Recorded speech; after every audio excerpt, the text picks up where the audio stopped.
looked at the Lunar Racer around this notion of no compromise. How do we deliver not only a lightweight shoe, but also a lightweight shoe that offers incredible responsive cushioning? And that notion of no compromise is something that we think is a really rich vein for us to explore, not only in our racing product, but also in our everyday training product as well.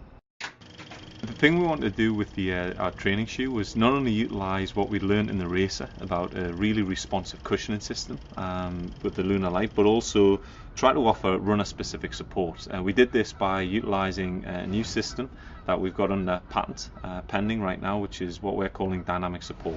So what we've really thought about with dynamic support, the dynamic support system, is thinking about how the foot works during foot strike. So typically there's a lot of weight on that initial contact point, typically on the lateral heel.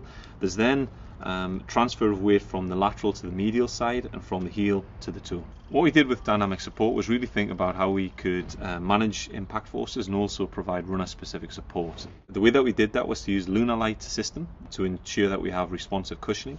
We also wedged not only the softer core but also the firmer carrier. So essentially you get more of the softer cushioning at the heel area, which is typically where a lot of the impact force occurs, and then as you come through from that lateral to medial side, there's a ramping of the technology to allow for runner specific support. So the more pressure that's put on that medial side of the shoe, the more that the firmer carrier is engaged, which is less compressible, which allows for a more uniform transfer of force from the heel through to the toe. Not only is this runner specific as a support system, but also it's run specific. So even a neutral runner can get fatigued towards the end of a run, and that's where maybe they start to activate that firmer carrier a little bit more.